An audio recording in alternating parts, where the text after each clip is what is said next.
Ndabaramukije abandi ndabahaye mwiriwe bivanye n'aho muherereye. Ni iteka n'umunezero ntangere byo gusubira kubana namwe mwibanywanyi mukurikira imboneshakure yacu ari nayo yanyu Shiramatsiko TV. Imboneshakure imwe rudende dushikiriza inkuru n'ibiganiro utaronka ahandi, aho twibanda ku makuru aba ari kuvugwa cane cane ku gateka k'azina muntu, aba ari kuvugwa mu cibano, aba ari kuvugwa ku mbuga ngurukana bumenyi, aba ari kuvugwa mu makungu, aba ari kuvugwa muri politike ndetse n'andi yose mutamenye mpamwe aranyigejwe turatohoza amaze tukabaha ido n'ido. Hari inkuru idushikiye iteye ubwoba ibiriko birabera mw'ibohero rya Gitega na kamaramaza nibara ku mutemeri. Ububasha budasanzwe bw'umunyororo Japhet Atibu buva hehe? Hari amakuru menshi atandukanye avuga ko ububasha umunyororo Japhet Atibu afise yaba abukomora ku mutambukanyi w'umukuru w'igihugu c'u Burundi. Byaba biteye agahinda kubona ibyo Japhet Atibu ariko arakora ububasha bwose bukomoka ku mutambukanyi w'umukuru w'igihugu. Hari amakuru menshi atandukanye twabateguriye tugira ngo tubashikirize kuri kino gihangange Japhet Atibu yaciriwe umunyororo wo gupfungwa ubuzima bwiwe bwose, ariko akaba abandanya gukora imirimo yose isanzwe nk'aho adapfunze, aho ejo bundi hashize yanakoze ubukwe bugira gatatu kandi yarapfunzwe ubuzima bwiwe bwose. Birababaje kubona ibi biriko birabera ku ntwaro ya Evariste Ndayishimiye ariko akabirabira ntagire icyo akora. Birababaje kubona akarenganyo kariko karakorerwa ngaha mu Burundi, aho abanyororo basabye ubutungane ku munyororo mugenzi wabo wari umaze kugandagurwa na Japhet Atibu, baciye barungikwa mu mabohero atandukanye ngaha mu gihugu c'u Burundi, ariko abakoze iryo bara bakabandanya kwidegembya atacamira. Birababaje kubona Evariste Ndayishimiye ibyo byose biriko biraba mu gihugu arongoye ariko akinumira, kandi bikavuga ko n'umutambukanyi wiwe abifisemo uruhara rukomeye.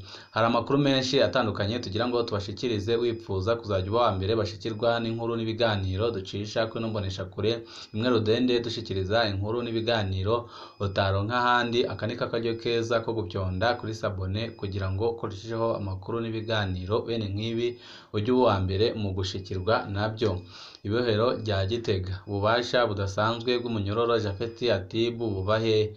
Indwi zibiri inyuma y'igandagurwa ry'umunyororo Leonidas Ngendanzi yishwe mw'ibohero rya Gitega mw'ijoro ry'uwa 14 Rusama 2023, ibibazo biracari byinshi. Abanyororo bo kugeza ubu bemeza ko Leonidas Ngendanzi yishwe n'amahiri yakubiswe n'umukuru w'abanyororo bita Kapita General Japhet Atibu afatikanije n'abandi banyororo bakorana bitwa ko bajejwe umutekano mw'ibohero. Igitangaza abanyororo kugeza ubu ni ingene atankurikizi zabaye kuri abo bavugwa mu rupfu rwa Leonidas Ngendanzi, ahubwo hagahanwa abarondeye ukuri n'ubutungane kuri urwo rupfu. Bose baguma bagaruka ku bubasha budasanzwe bwa Japhet Atibu muri iryo bohero be n'imigenderanire idasanzwe yoba afitaniye na Procureur General Felicite Nishemezwe. Umunyororo adasanzwe akora ibidasanzwe, ububasha nk'ubwo abukura hehe? Mu nkuru twabahaye mu ngwi iheze twaragarutse ku bubasha budasanzwe umunyororo Japhet Atibu aboneka ko afise. Japhet Atibu amaze imyaka 9 mu munyororo, yagiriye icaha co kugandagura umunyagihugu Thomas Nsabimana wo ku mutumba wa Kivuvu muri komine Kabarore mu ntara ya Kayanza muri 2014. Araheza ahanishwa umunyororo w'ubuzima bwose. Mu mwanya wa mbere yarapfungiwe mw'ibohero rya Ngozi, mu nyuma yungururizwa Igitega. Japhet Atibu ntasanzwe. Abarwandikiye bose bavuga ko arara mw'ibohero gake cane, ahandi ko aba ari mu bikorwa byiwe by'urudandazwa mu gisagara ca Gitega, mu gisagara ca Kayanza, mu gisagara ca Bujumbura no mu yindi mihingo y'igihugu c'u Burundi. Ababa mu gisagara ca Gitega batwandikiye ko bakunze kumubona yiyunguruza kw'ipikipiki, no mu gisagara ca Kayanza bavuze gutyo nyine. Ababonye ifoto yiwe batwandikiye ko batari bazi ko ari umunyororo kubera ko bamubona mu bikorwa byinshi bitandukanye kandi byinshi akorana n'abayobozi bakomeye cane ngaha mu gihugu c'u Burundi. abanyagihugu bakababazwa no kubona umunyororo yahanishijwe igihano cyo gupfungwa ubuzima bwe bwose ariko aridegembya, mu gihe umunyororo aba atarahanishijwe igihano kingana gutyo ataba afise ububasha na bukeya bwo kuba yanasohoka ibohero, ariko wakoze amabi nk'ayo akabandanya gukora ibikorwa byiwe bya buri munsi harimwo urudandaza akora ndetse n'ibindi bitandukanye akorera ngaha mu gihugu c'u Burundi. Bikaba bitera abanyagihugu batari bake agahinda kubona intwaro ya Evariste Ndayishimiye iriko irebera ayo mabi ariko arakorwa ariko ntagire ico akora na gitoya.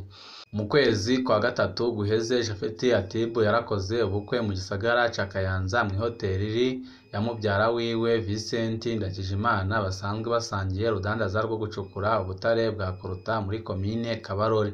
Ni benshi mu Kayanza batubwiye ko bitavye ubwo bukwe kubera Japhet Atibu asanzwe afise umukenyezi wa mbere bubakanye biciye mu mategeko. Ubwo bukwe bwoba bugira gatatu ntibwanditswe muri Etat Civil. Twarabajije nimba hari abategetsi mu Kayanza bitavye ubwo bukwe, amasoko yacu yatubwiye ko abategetsi batinye kwitaba kubera hariho ibihuha ko umugore wa mbere yashobora kuza kubudurumbanya. Ariko kandi ayo masoko yavuze ko abapolisi bagendanira Vincent Ndagijimana bari bameze magabo kugira uwo mukenyezi ntashobore kuhashika. Urwo rugo rwa gatatu amasoko yacu yavuze ko ruri i Bujumbura. Birababaje kubona umunyororo apfunzwe ubuzima bwe bwose akora ubukwe kandi akabukora leta irorera. Ibiriko birabera ngaha mu Burundi birateye agahinda. Umuntu aribaza niba igihugu c'u Burundi gifise abarongozi koko canke se niba buri muntu wese ngaha mu Burundi arekuriwe gukora icyo yishakiye kandi akagikorera igihe ashakiye. Amasoko yacu Igitega avuga ko inshuro nyinshi Japhet Atibu yahaswe kwimurirwa ahandi ariko bigahagarikwa na Procureur General Felicite Nishemezwe. Bose bavuga ko uyu mukenyezi ari we amukingiye kandi amuha ububasha bukomeye cyane.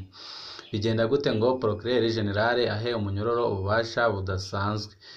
Ibintu bivugwa kuri Japhet Atibu bisaba ko umuyobozi w'ibohero rikuru rya Gitega Josiane Ishimwe asigura impamvu uwo munyororo adafashwe nk'abandi. Bigenda gute ngo umunyororo abe afise ububasha bwo kuguma azunguruka igihugu uko ashatse? Bigenda gute ngo agere aho aja gukora ubugeni ku mugaragaro? Bigenda gute ngo abe arara kenshi hanze y'ibohero? Bigenda gute ngo umuntu yagirijwe icaha cyo kwica umuntu ahabwe ububasha bwo gucungera abandi banyororo, hanyuma avuzwe mu rupfu rw'umunyororo ntihabe inkurikizi? Bino bibazo Josiane Ishimwe arakwiriye kubitangira inyishu. Naho wa mbere abazwa ico kibazo ari Josiane Ishimwe, amasoko yacu yose avuga ko ubwo bubasha n'ubwo budahangarwa bwa Japhet Atibu buva kwa Procureur General Felicite Nishemezwe. Abo twaganiriye nka bose baragarutse ku migenderanire itangaje hagati ya Felicite na Japhet, ariko ntidushimye kubabwira kuri no mbonesha kure yacu kuko harimwo igipfungu gikomeye cyane. Baravuga kandi ko Procureur General Felicite Nishimizwe asanzwe atinyitse rwose ngaho Igitega kubera imigenderanire ikomeye afitaniye n'umupfasoni w'umukuru w'igihugu. Yoba yigamba ko asigaje igihe gito akaba umushikiranganje w'ubutungane. Amasoko yacu avuga ko Felicite Nishimizwe ava hamwe n'umukuru w'igihugu. Ibyo bikamuha kwemeza bamwe mu bo bavugana ko yimirije gushirwa hejuru. Abenshi ari naho bakura bavuga ko ububasha Felicite Nishimirwe ahabwa n'umutambukanyi w'umukuru w'igihugu, ariyo mpamvu nawe akora amanyanga menshi atandukanye ngaha mu gihugu, aho ahereza ububasha bukomeye umunyororo yafunzwe ubuzima bwe bwose, akamuha ububasha bwo gukora icyo ashaka kandi akabikorera mu gihe ashatse, kuko abona ko ata muntu ashobora kumuvugaho mu gihe afitaniye imigenderanire myiza n'umutambukanyi w'umukuru w'igihugu. Uko biri kose ibyabaye mu ibohero rikuru rya Gitega ku wa 14 Rusama 2023 birakwiriye gutohozwa no gutomorwa. Abategetsi ntibakwiriye kuguma mu gacerere mu gihe haba hishwe umunyagihugu ari mu minwe yabo. Umunyororo ni umuntu afise uburenganzira kandi ategerezwa kubahirizwa. Abishe Leonidas Ngendanzi bategerezwa kumenyekana kandi bagahanwa. Ibivugwa kuri Japhet Atibu nabyo nyine birakomeye ku buryo bikwiriye gutohozwa neza. ibivugwa kuri Procureur General Félicité Nishimezwe nabyo nyine ntibitohozwe, bibaye ari ukuri abihanirwe kuko byoba ari ibara umuntu ajejwe amabanga nk'ayiwe abaye ariwe akingira ibyaha bikomeye.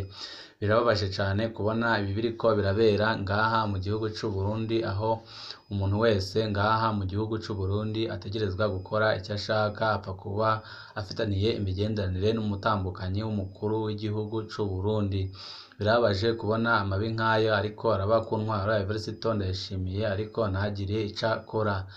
Biragaragara ko igihugu c'u Burundi ata burongozi buhari by'ukuri, aho ibintu nk'ibi bibera ku mugaragaro kandi burererwa n'abategetsi bakomeye ngaha mu gihugu c'u Burundi, amaze n'urongoye igihugu c'u Burundi ntagire icyo abivuzeho.